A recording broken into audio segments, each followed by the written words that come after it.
The opinions expressed on the Simone Edwards Show by our guests are solely the opinions of the original source who expressed them. They do not necessarily represent the opinions of the station, its owners, and/or the Simone Edwards Show and those affiliated with it. In no event will the Simone Edwards Show, this station, its owners, guests, hosts, or affiliates be liable for the information disseminated on the program, including, without limitation, any loss or damage, indirect or otherwise, arising from information presented on the show. We trust you are of legal age and will consult appropriate professionals prior to employing any opinion expressed on the show. Many of the topics discussed are personal in nature, and some people may disagree with the opinions expressed on the show. We are open to your constructive criticism and/or ideas for future radio programs. Please feel free to email us at the Simone Edwards Show at gmail.com.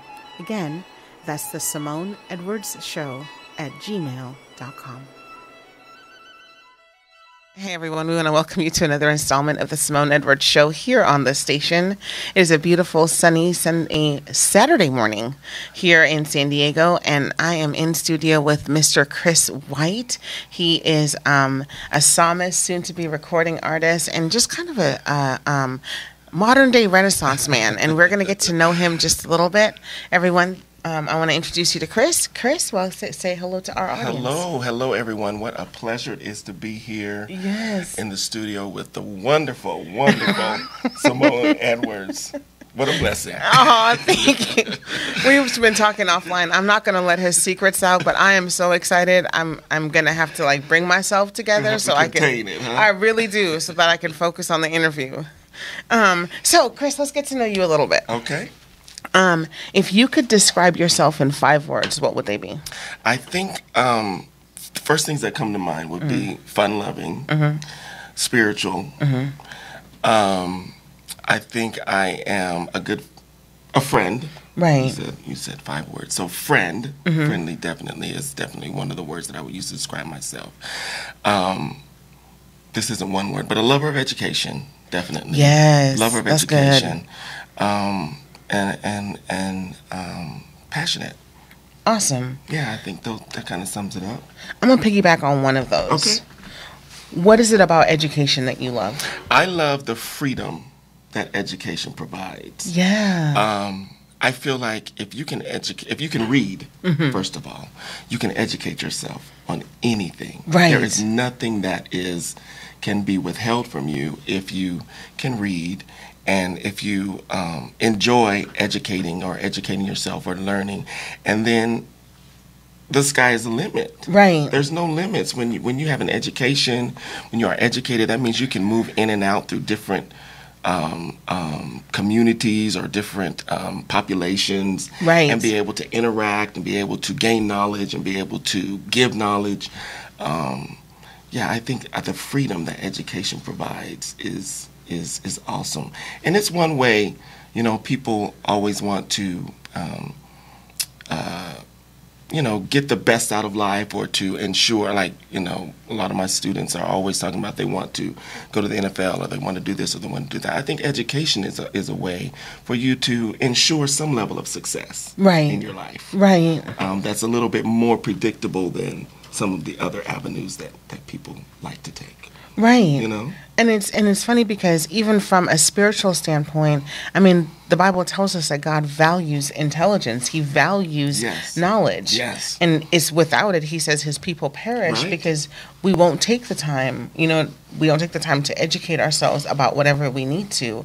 So even in a natural standpoint and a spiritual standpoint, the more you know, the more doors are open, the more avenues are available, the more you can move in and out, the more wisdom you gain. Yeah. Absolutely. Oh, I just love it. I love it. He's my new best friend, y'all. That's right. My new best friend. Okay, so to date, what has been your greatest joy? I think my greatest joy has been my children, my kids. Yeah, I think, being a part of creating a life and then nurturing that life and supporting and pushing and watching that life grow and develop and become, something that you may not have anticipated, right? But just to watch it grow and watch it develop has been probably one of the most rewarding accomplishments is my kids. That's awesome. Yeah. What is the scariest thing about being a parent? The not knowing. Yeah? Yeah. The not knowing, the future. Because life throws things. Gotcha. You know? Yeah. And you know, you just never know what's around the corner. You know, we're holding on to God's hand, of course, and we trust God, and we know God is always going to be there.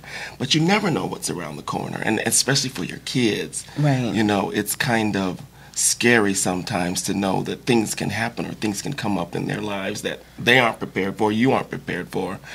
But, you know, you have to weather the storm when those types of things happen. So I think that probably is the scariest thing about being a parent, is just the unknown, or not knowing sometimes what life holds for them. Right. You know. That I can understand. I'm not a parent, and I have the utmost respect for parents, and I've had some of my friends who are parents express that, even with like their young children.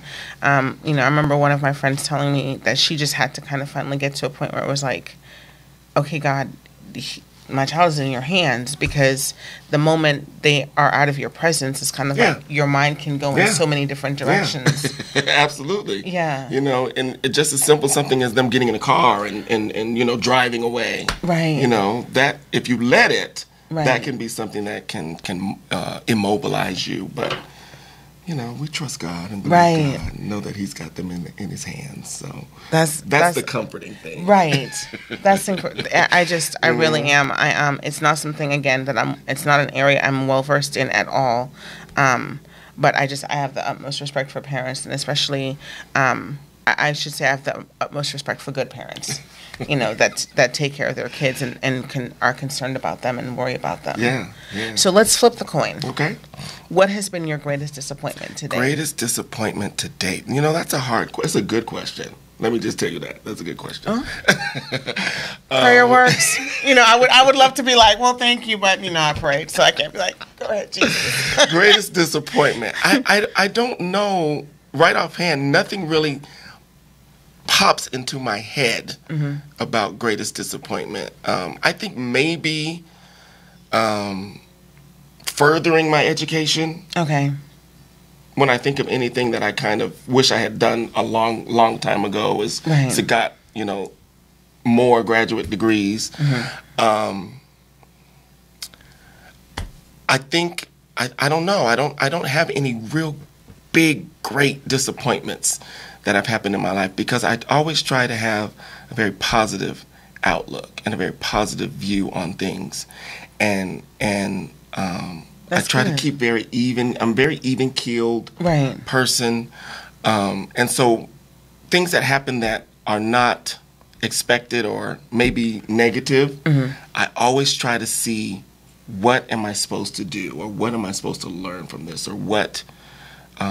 How can I make this better? How can I twist this? Right. And so I can't really honestly think of any big or major disappointments in my life, other than, you know, not furthering my graduate education much earlier. Okay. No, that's really good. You know? Yeah, but no. There's really no right or wrong answer.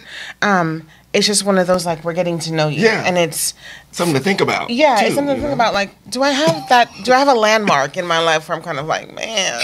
And probably after the show is over, I'll be like, oh, yeah, that probably was something that I could have expounded on. But honestly, like, thank you, Jesus. We're not right. But honestly, I can't think of any big thing that I would say is a major disappointment. Okay. So outside of and hopefully I'm not going to throw you off on this one. So outside of your kids and outside of your marriage, what are 3 accomplishments that you are the most proud of? I think I'm proud of ministry. Yeah? I'm proud of ministry and the ministry that I have experienced over the years. Okay. And the things that I've done. I'm proud of my time at at Tuskegee, where I went to college. Right. I'm very proud that I had that opportunity. Right. That I took that opportunity and made the most of it, and had an awesome time. And it really was a big part of my development. Right. As a person. And I think another great accomplishment was and it's probably ministry related too, was the group I started and was very, very much active part of in the late 90s. I guess it was late 90s when I did that. And so that was something that I did and started myself, and so that's always been a great accomplishment for me, and still very close to those who I did ministry with then, and that's still very much a part of my life. Yeah. Okay, so let's break them down a little bit. What about ministry are you the most proud of? I think being still in ministry. Right. Yeah. Yeah. After many years, I mean many years of active music ministry, and then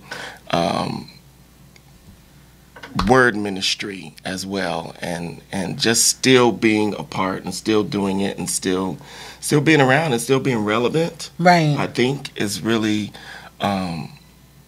important to me. I always joke about it, but the young people still calling me to come and do things with them and for them sometimes, and they don't have to, right? You know what I'm saying? Right. I'm many years older than a lot of the people that calling me to do certain things, and I think that's a great accomplishment, to still be relevant and still be someone that people feel has something to offer, right? After many years of working in ministry for such, for a long time. It's been a long time. How long? At least 30 years. I think that's so important I think that's so important to say, because I think, a lot of times in this generation we tend to have this microwave mentality when it comes to success, and that I'm gonna do whatever, and then by this time next year I'll be an international sensation, right? Right. And it's not that it's not possible, and it's not that it can't happen. Because it does happen. Right. Right. But there's something to be said for the person who has been diligent and been faithful, and especially from a biblical standpoint, that has been diligent and faithful in the work of the Lord, that has continued through it, through the ups and the downs, through the time when the spotlight's shining and when it's not. When there's lots of people around and when there's none. Nobody around. There's something to be said for that level of commitment, because ultimately that's what God honors. You know what I mean? So when we get to the other side, and when we finally cross over and we're finally at that great day, and we stand before the bema and he starts to hand out, I believe that God is going to bless those who remain faithful, whether they were on the backside of the desert or whether they were in front of the people. You know what I mean? Yes, absolutely. So I think that when I talk to people who have been in ministry and have remained consistent in ministry through all the ups and downs of ministry, and can say, I've been serving the Lord for 30 years, if another Bible were to be written in the life to come, those people's names, I believe, would be etched in it. You know what I mean? Yes. So-and-so served the Lord for 30 years. And so-and-so. I mean, there's something so powerful about in Genesis, it talks about, and Enoch walked with the Lord for 365. There's something so very that it's powerful and palpable about. That's a goal. You want to talk about a life goal? That's a life goal for God to say, from His perspective, this person walked with me for this many years. Yes, absolutely. And I think it's a great testimony for the young people. And it's whether it's articulated that way or not, I think that sometimes God uses people like you as benchmarks, you know what I mean, and examples of, this is what I want you. Wow. This is what I want you to do, and you may never know it. Well, except for right now. That's awesome. So thank you, Jesus. But yeah, I had to segue on that. That is really awesome. Yeah. What made you choose a historically black college? I think it was I went the high school I went to was Mission Bay High School, and it was not a lot of color at the school. Right. When I was there, and so I don't know. I think my friend who had gone to Grambling as well, Earl Dean, he went to Grambling like the year or two before I did, and he had such a wonderful experience, and he loved it, and it just kind of sparked something in me, and I've always been connected to the South. My parents are from there, so we go back, summers after summers after summers to visit, and so I just loved that whole Southern feel, right? Regardless, and when I had the opportunity to decide which school I wanted to go to, those were the only schools I applied to. Were the HBCUs. Wow! I just wanted that black college experience, right? From hearing from others, and it was just something I said, this is for me. This is this is what I want to do. And I'm so glad I did. Yeah. So glad I did. I had the most wonderful time at Tuskegee, and it'll always be a great time for me as I look back on my life. It's always with love and great experiences. And I admonish anyone who can, kids that are coming up, right, if they can, to at least explore that option. And I think it would be good, especially for this generation, to see that as a community, especially for those who live in splintered or more heterogeneous communities from an ethnic standpoint, to be able to see that we can come together and we can work together, and that what you see on TV or even what you may see around you is not the reality or the totality of who we are as black people. I think that's so important. That was the main thing that once I got there that really shook me, is that there were so many of us who were educated and wanted education and were able to come together and synergize in a community. It was fascinating. It was most fascinating to me. That was something that really stuck out to me when I first got to Tuskegee. That is really awesome. I hear that a lot about Atlanta, but I'm over a minute, so we need to stop. I need to learn I need to color in the lines today, people.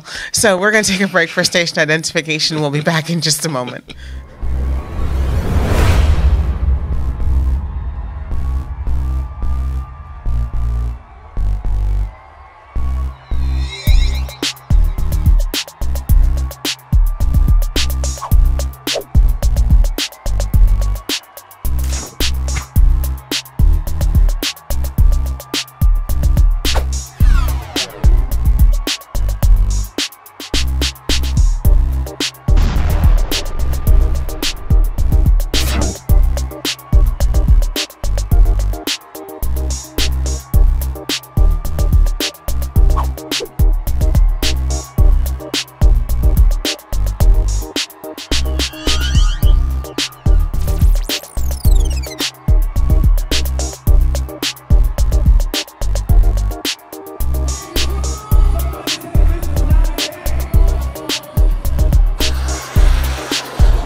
All right, we are back here in studio with Psalmist Chris White, and we are going to jump off into the deep end now. So we want to talk about, you've known actually that you've been a singer since you were a young age. Like, that was your thing. You just knew. Like, this was, I'm always fascinated by people who just knew. Because I think that you guys are rare, in my mind, I think you're a rare breed, because most of us kind of have to discover it along the way. And so how did you know? Take us on that journey with you. I think it was, I've always been surrounded by music lovers. Okay. From very early on. My parents loved music, so there was always music, being played in the house. And my sister was very much a music lover and always had the latest albums, because it was albums then. Right. The 12-inch version vinyls. So that was a big thing, whenever the latest music came out, newest music, she was on it, and it was just something that I just grew to love, just the sound of music and the power of music, because it's such a powerful thing. Oh my gosh. Music is so powerful. More than we realize. More than we realize, Yeah. I think, sometimes, of just how powerful it is. Even though, in the Bible, we have so many examples of the power of music and how it's used in so many different ways. But I loved just what music did, how it brings people together. Yeah. I don't care color, race, creed, music has the ability to pull everybody together. Right. Right. And so I think just being around music lovers from birth on is something that helped to instill that love for music in me. And then as I began to get older and express myself musically, I had an aunt who was very instrumental in gathering all the children. Right. Come to choir rehearsal on Saturday. And, my cousins and the neighborhood children and all of us, we were going to choir rehearsal. I mean, this is young, Wow. Probably 5, 6 years old. So that was kind of the beginning, Right. I think, of expressing through music, and then getting older and then getting into the youth choir. And then I think it was probably one Sunday morning where I actually, sang lead for the first time. Wow. And I think I was probably maybe around 12 or 13 years old probably, where, not only was it then that I understood that music was a part of my life and who I was, but other people Got it. understood then at that point too. And now you start to get the push and you start to get the encouragement, Right. at a young age.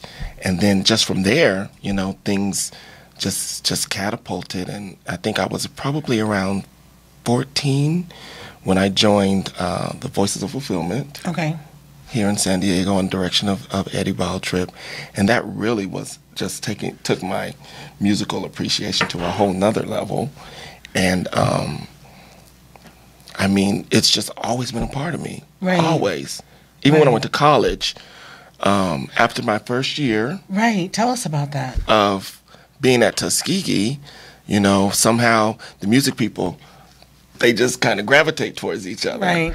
And the church people kind of gravitate towards each other. So I became a part of the gospel ensemble my freshman year, singing, and then it was had to be by God's appointment that following year I became the minister of music of the gospel ensemble. Wow. And was there and did that and held on to that position until I graduated. And that was another really big part of my development musically, and just really gained my appreciation for music and what the power of music can do. And I love all genres of music. I know I've talked a lot about gospel, but I appreciate all genres of music. Being a music person, you listen to almost everything and glean from everything. Right. And I don't want to be the type of artist that can only sing one type of music. Gotcha. I want to be able to go to the islands and minister there. Hey. Right? I want to be able to go anywhere, right, in any church, right, and be able to minister, or any festival, or any platform, right, and be able to connect with the people Gotcha. musically. That's really, so when you listen to music, what are you listening for? I'm listening for content. Okay. What is it saying? Right. What is the message in this music? What is this artist or this musician? What do they want to relay to their audience? So I think that's first, and then definitely is the melody right, that catches your attention, and the harmonies and all of those types of things. But I think first off is the content. What is it saying? What is the purpose of this song? What does the artist want us to know? Because I think a song is like a story. Right. A good song is. A good song is like a story. A good song is like a story. And can tell an awesome story, and it should. And it's the reason why me personally, I miss the singer-songwriter generation. And I mean, like Cats in the Cradle, right? The songs that told, or even Nina Simone, Strange Fruit. It's like it told a story, and it pulled you in. And I think it's one of the last genres. You have smatterings of it in pop and R&B and all that, but one of the last genres to me that's really dedicated to storytelling is country music. I agree. Yeah. I agree. I love country music, too. Right. Like, recently I started watching, I don't know if you watch Nashville, but... I used to. But, just the whole storytelling of it and how they take life and put it in a story or put it in a song and tell a story. You're right. I think it's one of those last storytelling musical genres. Right. But that's what captivates you, and that's what really pulls you in, because it's kind of like, here's the beginning, the middle, here's the arc, and then here's the end. And it's kind of like, wow, I just went on a 3-minute journey. Okay, he is a dirty dog. And you being a storyteller yourself, of course, that makes sense, you know? That you would gravitate to that. Yeah. It makes perfect sense. Sense. But you are not going to do what Veronica did to me. Veronica of Exquisite Ventures Event Productions flipped the script in her last interview. Right. And interviewed me. I'm not ready. I'm not ready, Jesus. I'm not ready. We'll stay on script. We'll stay on script with the help of the Lord. So, church music has changed you. It's one of the things that you talked about. It really, and especially when you started singing, because you were introduced to all these different forms of music, and then all of a sudden you got introduced to gospel, and it made a change in your life. Talk about that change. Absolutely. Like, what was it that you were like, oh my God? I think I go back to my time in the Voices fulfillment. I think that was a time of not only musical growth, but spiritual growth as well. And it was for a lot of us at that time. The Voices was very, still fairly new, and it was just a bunch of young people coming together that wanted to sing gospel, and inadvertently we all began to grow spiritually together through that experience.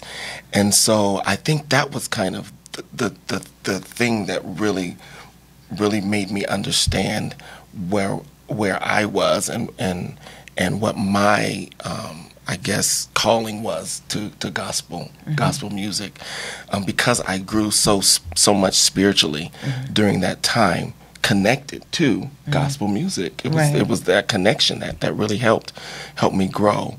And then when I got to college, and there was one time I remember, it was a revival, and I sang a solo at that revival, and I think I sung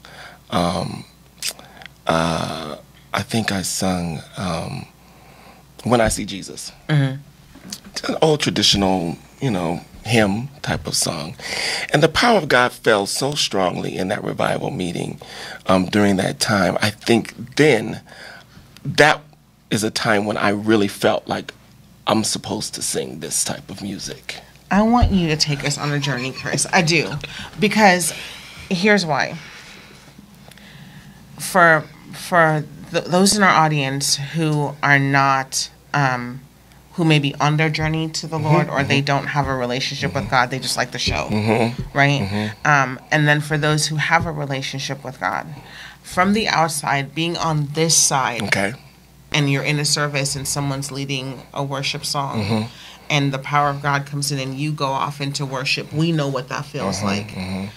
Flip it around for us on your end. What is it like when you are worshiping and you're singing unto the Lord, and that moment when the power of God comes? Take us on that journey. What's happening? Yeah, what's happening in that moment? What are you feeling? Where are you? I think that it is for me at that particular time when the people of God connect with God through the worship that I might be leading or that I might be up in front ushering or however you want to say it, I think that when you feel that connection that the people have connected, because so you can actually feel the connection. Yeah. Wow. Yeah. You can feel it when the people have connected with God through the worship. And then for me, that is purpose. Right. That is ultimate purpose for me as a worship leader. If I'm in that capacity, in that position at that particular time, that's what I'm supposed to do. Right. I'm supposed to help God's people connect through the worship. And so for me, I guess the feeling at that time is an ultimate connection for me as well. Right. I think the most important thing for a worship leader to remember is that you have to lead people in worship. So you have to worship. Right. Too. You can't be so caught up in performing or in always doing the right thing vocally or whatever. I think as worship leaders, we have to remember our ultimate goal is to worship first, and then the people will come in line and begin to worship as well. So I think when that happens, it's like the ultimate connection for me. It's like, thank you, God. This is what I was supposed to do, and you've allowed it to happen. Wow. I've never really heard it explained that way. And it's as you were talking, the thought just came to my mind, to ask you what that experience is like. Because, we, from a church standpoint, whether it's Sunday mornings or, a concert or whatever the case may be, we see you up there and, whether it's you or another worship leader, and we see you all singing and kind of ushering and imploring us, like, get into worship and connect with God. But to find out what it is from your end, we see this, we see looking at you, but when you flip it, to know what you experienced, and almost kind of like the mandate that you've been given in that moment of allow my people to connect with me through the song. Yes, that's my that's my goal. Right. That's my ultimate goal, is to allow God's people to connect and to really, really, really acknowledge the presence, because he's already there. Right. But we just have to get to a place where we are acknowledging the presence of God and actually engaged in the presence of God, because he's already there. Right. And so that's my ultimate goal as a worship leader when I'm in that capacity. And that experience and that feeling is unexplainable. Right. As a worship leader. That's amazing. I mean, and it really does kind of set worship leaders aside and apart from any other type of singer out there. You know what I mean? Like, and when we say worship, because in church we have like these demarcations between praise and worship. When we're talking about music that worships God, it's really... It is different. Yeah. It is. It's a completely, it's in a class all by itself that really is untouchable by anything else. I agree. You said that. Go ahead, Jesus, hooking me up. That's the third time in one show. All right, you guys, we're going to take a break for station identification. We'll be back in just a moment.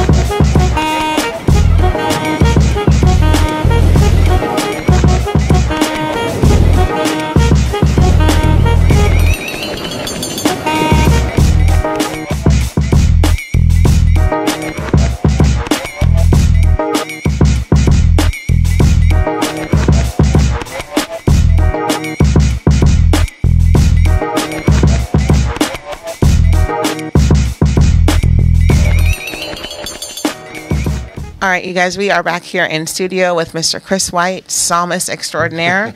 And so this is our second Saturday, and as most of you know that follow the show, we typically have our love and relationship series. And this year, we're doing something a little bit different. We do have our dedicated love expert, which is psychologist Elise Rodriguez, who will come in. We will have Sharice Young. She's a therapist, and she will be in to talk to the singles or just talk to us about life and relationships in general. But one of the things that we brought into play this year was we wanted to just bring in people who have life and love experience and just kind of get their take. Mm-hmm. So we are going to be talking to Chris about love and relationships. And so you've been married for almost 2 decades. Almost. Yeah. It'll be 20 years this June. Congratulations. Thank you. Man, that is awesome. Thank you. No, seriously, that is... We live in a disposable society. I mean, I got a thing. So the running joke, and we're going to get into the love and relationships. So the running joke among my friends is, I have an iPhone 4S. Okay. I am proud of my iPhone 4S. It has not died.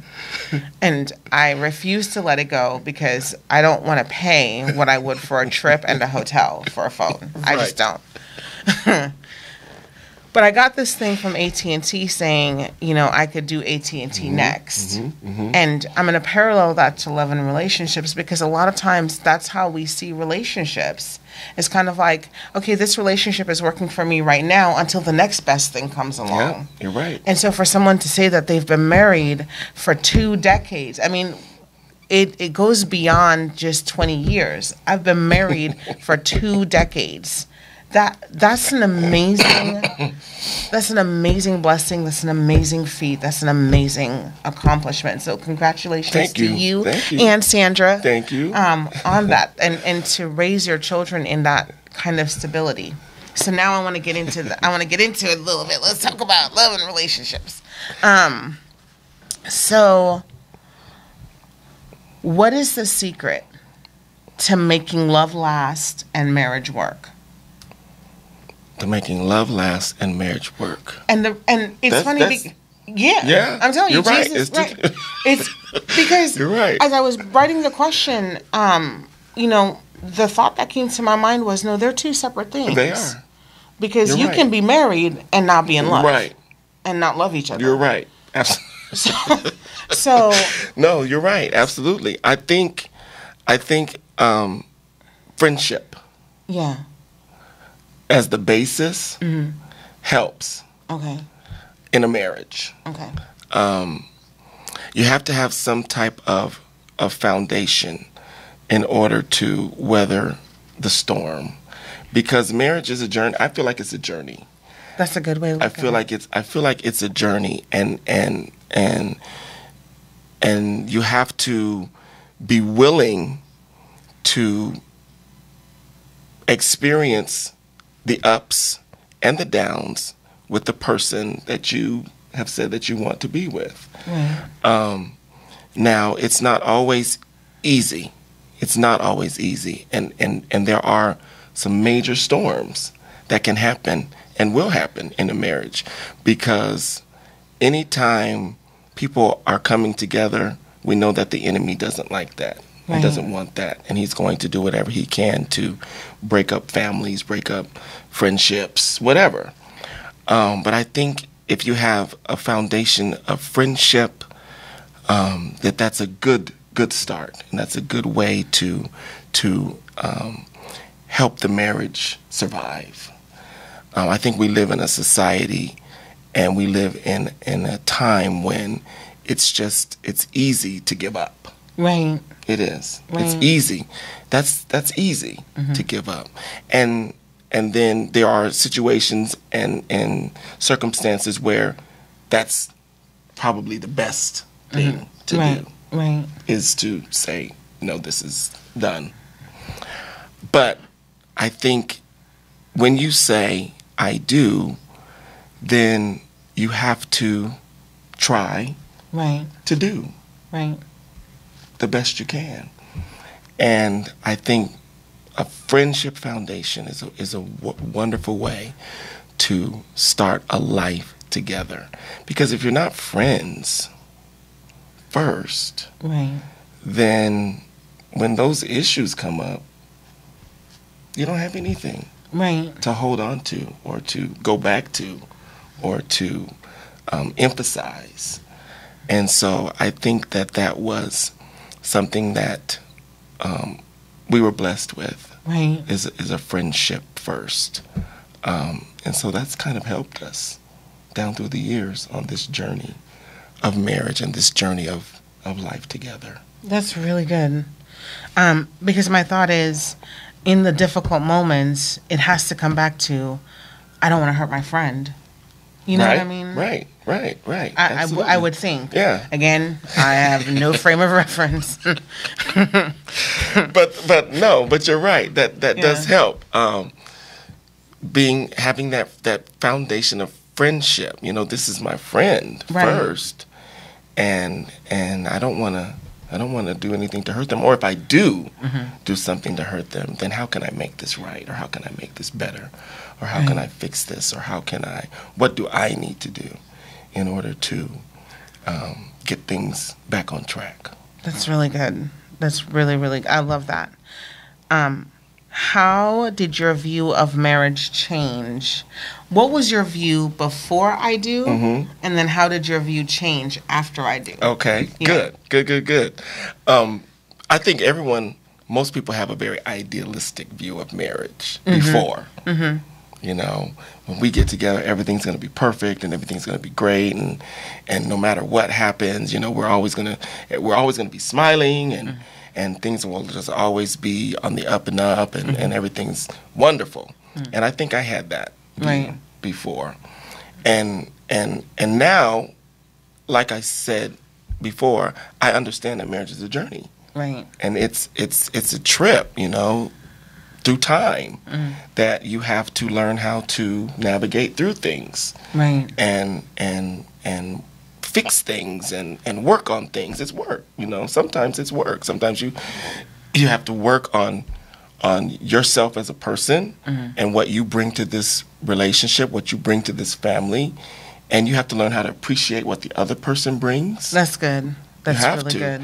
And you have to learn how to not lose yourself in this relationship, in this marriage, because then you become unsettled and things, you know, for you are not okay. So then things are not going to be okay in the relationship. I want to park right there really quickly, because typically when you hear about not losing yourself in a relationship, it's always directed really towards the female population. You know what I mean? Right. Because we're the ones that have to submit, and we take on the man's name, and don't lose yourself, right?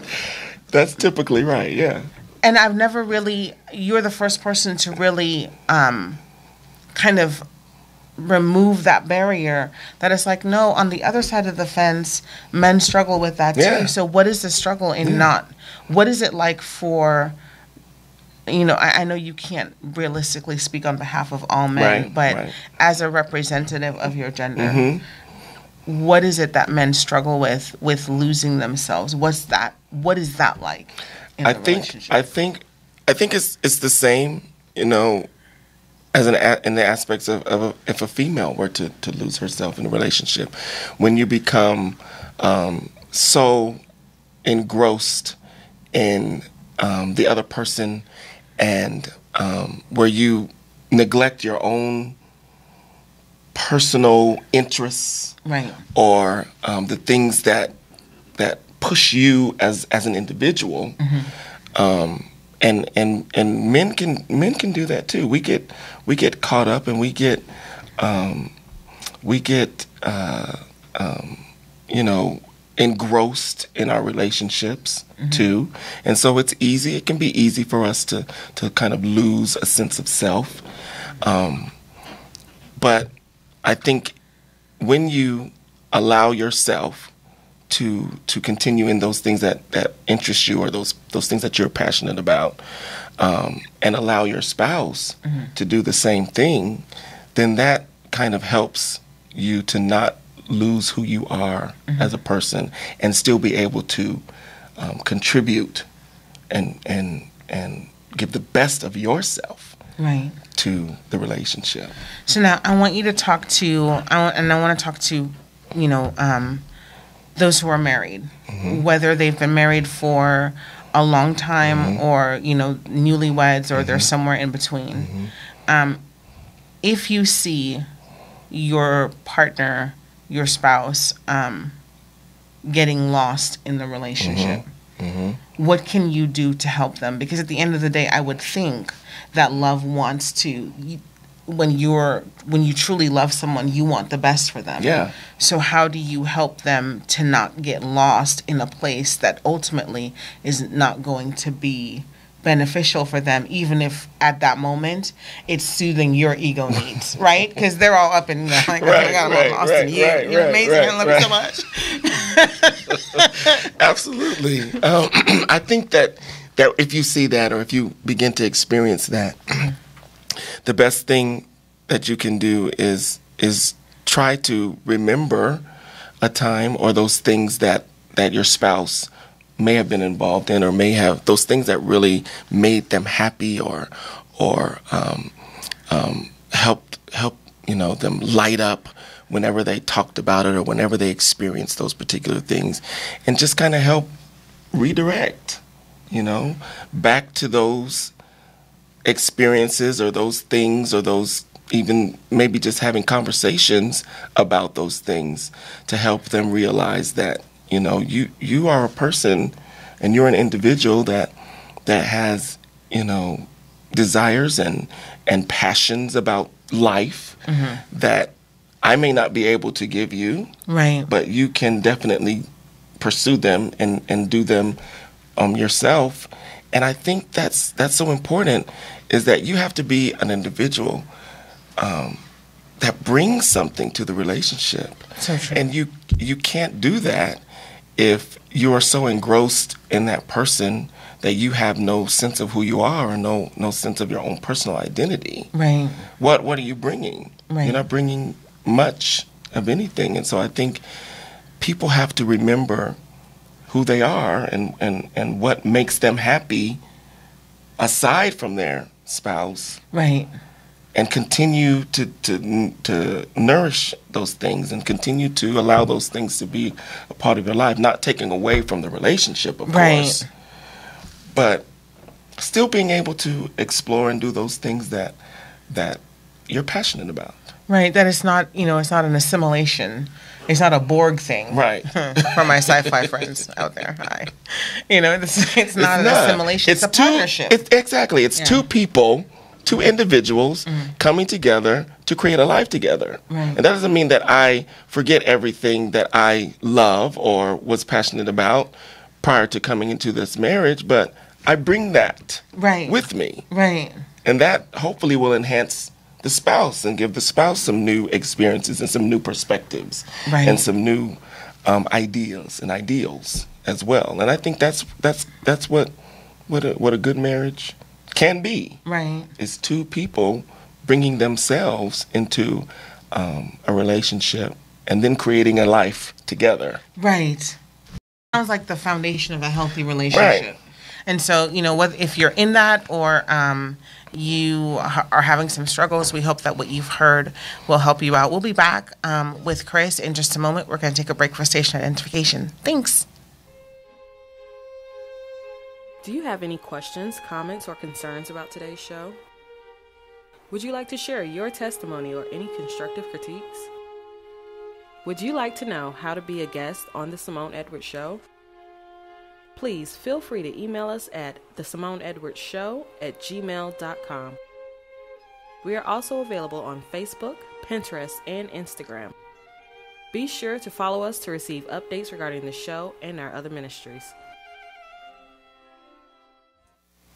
All right, we are back here in studio. We were cutting it up, and then we got the countdown, so we had to get it together. So I want to continue on this vein a little bit. Okay. How did marriage change you? Marriage changed me because it gave me another sense of purpose, another sense of responsibility, it helped me to mature a little bit.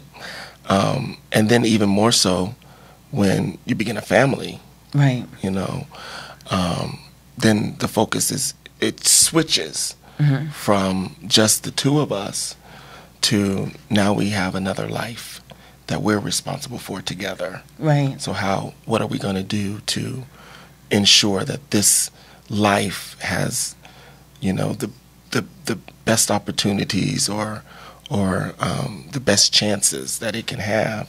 And so I think it helped me to mature and realize that everything's not about me. Okay. But I'm sorry. That was a shock to my system. Like, dang, really? Right? Oh. Yeah. Probably why I'm not married. And that's still, I mean, and that is an ongoing struggle. Thank you, Chris. I appreciate that so much. That's an ongoing thing. That doesn't just stop, you know. I'm still dealing with that, you know. That is not always about me. But it is. There are other people that I'm responsible for. And I have to ensure that, you know, at least to the best of my ability, that they have the things that they need in order to become the best that they can be. So how do you, I'm sorry, I'm getting it together. I lost it. Father, help me. How do you, so, you know, the kids come and you carve out this relationship and you work on being healthy and you go through the bumps and pulling the two lives together and keeping this balance, right? And so now the kids come along and they add a different element. How do you keep the marriage healthy so that because your kids are at the age where they're going to be leaving the nest. Yeah. So how do you keep the marriage healthy so that when the kids leave, you still look at each other and you're like, hey, we did that. Right. And now it's our turn. Right. Get out. Right. Bye. So that you don't look at each other as strangers. I think it's based upon the individuals. It's based upon that friendship foundation at the beginning as well. I think because that's always something that you can go back and draw from when you have that strong friendship foundation. And I think for myself and Sandra, it was we were excited to nurture these lives that we feel God had entrusted us with. And so that was exciting, and that really became a big part of who we are and who we were.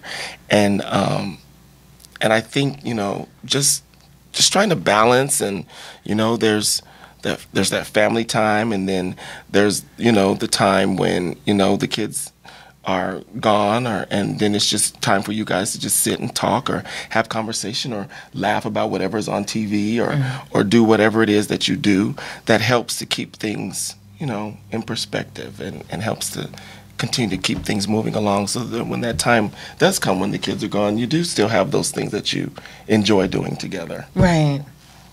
That's really good. I think that helps. That helps a lot. That friendship thing, I think, always going back to that. Yeah. In the beginning, establishing a friendship helps a great deal. It does, because then you get to nurture that throughout the relationship. You know, the times when you feel in love and the times when you don't. And it's just because those times come. Right. When you okay, you're gonna go watch TV in the room. Okay, I'm gonna stay down here and watch TV. Right. In the living room. Right. And then, you know, have my little personal time. Right. You have your personal time, because that's what we need right now. Right. Right? Right. That happens too. And that's part of marriage. Right. It's a part of marriage. And so, yeah, but if you have that friendship, then yeah, there's those times when, okay, let's do what we like to do together. Hang out. Have fun. So I have another question for you. After 20 years, right? Come June. That's so awesome. So looking back, if you could go back to that man you were 20 years ago and give him advice before he walked down the aisle, what would you say to him? What would I say? Yeah, what would you say to him? To 25-year-old Chris, what would I say to him? I would tell him to be patient. Okay. To be patient. To Be prepared to give of yourself. Be prepared to love even when you don't feel like it. Okay. Be prepared to enjoy the journey. Be prepared to enjoy the journey. I would tell him to not take things so seriously all the time.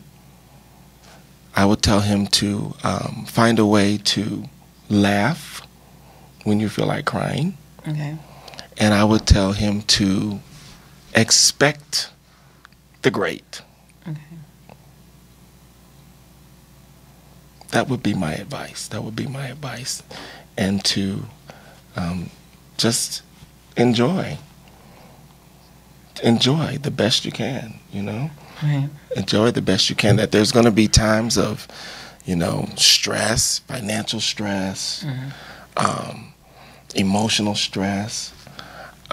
There will be those times of not knowing,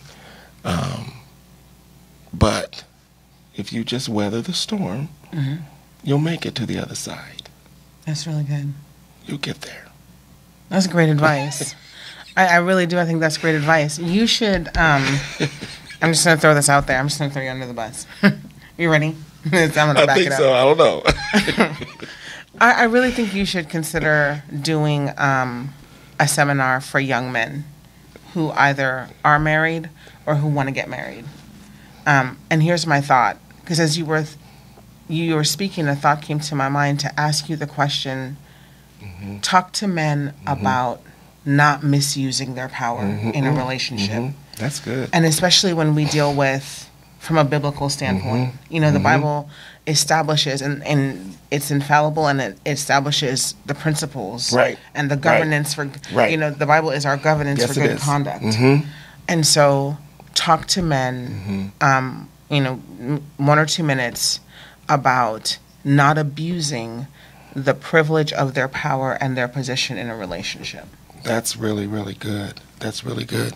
Yeah, I think, because as men, we automatically feel like we are the head based upon the word of God. Right. But sometimes we can take that and, right? I'm listening.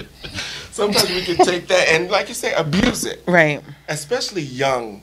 Right. I think young men who might just be getting into a relationship or getting into a marriage, it's easy to abuse that and to take that and to use it for your advantage. Right. But that is the easiest and best way to cause things to begin to fail. Right. That's the surefire way of things beginning to dissipate, and then resentment comes into play, and regret. Right. And then the spouse starts to feel like, what have I gotten myself into? Right. Right. And so I think the best way and the easiest way to not abuse that is to say in the Word, surround yourself with positive examples of marriage or of relationships. Surround yourself with people who are not abusing their power, and to ask questions, and to stay in the Word, and to stay, be in a good church with a good pastor, where their example is before you, and you see, those types of things, because that is the surefire way of a failure in a relationship. Right. When we begin to abuse our power and feel like, the buck stops here. I'm the head. And we are the head, but there's a way to be the head. Right. Right? There's a way to be the head. Right. That causes everyone to grow, and causes everyone to become the best that they could be. I mean, it's like if we really look at Christ as the example, he's the head of the church. I mean, the Bible says he has all power in heaven and on earth. And so if he wanted to make us just, He could, but he doesn't. And so, like you were saying, again, not my wheelhouse. Things that are not in my wheelhouse, just through observation. But I think that's really good, Chris, is to have that example and to kind of keep in mind that this privilege is not meant to be abused. Absolutely. Yeah. Absolutely. Okay. You are currently in the studio. Wait, but we've had some serious talk. We have. Today. We were on a roller coaster. It was kind of like, woo! And then, whoa! You are currently in the studio working on a project. Yes. When is it coming out? Yes. The EP, we're pushing for a summertime. Oh, that is wonderful. Summertime, really, really soon. It's very exciting. Yeah. I love to be in front and to experience worship in a live atmosphere. Right. That's like my thing. But I also love, being in the studio too. I mean, the studio it's a whole different thing. Right. And so this studio experience is great. I'm enjoying it. I'm enjoying the journey. Right. Because it is a journey as well. But I'm excited. Are you doing a full album or single? I'm gonna do first. I'm gonna do at least a 3-song EP. Gotcha. And then we're gonna move from there. Okay. But we're looking for the summertime for things to be ready for people. So be sure to let us know, and we'll make sure we get the information out. Yes. And so in the meantime, if people want to, kind of keep up with you and what you're doing, where can they go? I'm on Facebook, of course, okay. Chris White, and I'm also on Instagram where I put a lot of the things that I'm doing and what's happening with me on Instagram as well. Okay. At CEE Lincoln is my Instagram name. Okay. And I'm also on Twitter. Okay. C Lincoln White, at C Lincoln White on Twitter. So I'm posting everything that I'm doing. You can also visit mandaterecords.com. Okay. And they post when I'm doing something or kind of how things are moving along as well. So yeah, that's where you can find me. That is absolutely fantastic. So you definitely want to make sure that you prepare yourself for this EP that's coming out. As you can see, well-versed, educated, great relationship advice, and all of the totality of who he is will be in his music. So definitely keep your ear out for what's going on during the summer. Reach out to Mandate Records. That's mandate.com. Yes, mandaterecords.com. Mandaterecords.com to find out what's going on with Mr. Chris White. You can check him out on Instagram at CEE Lincoln, yep. Or you can find him on Facebook at Chris White. So thank you so much for tuning in. We will see you next. No, we won't be. We won't be in studio next week due to some technical difficulties, but we will be back the following week. So have a great rest of your Saturday. Thank you for joining us. We'll see you soon. Bye.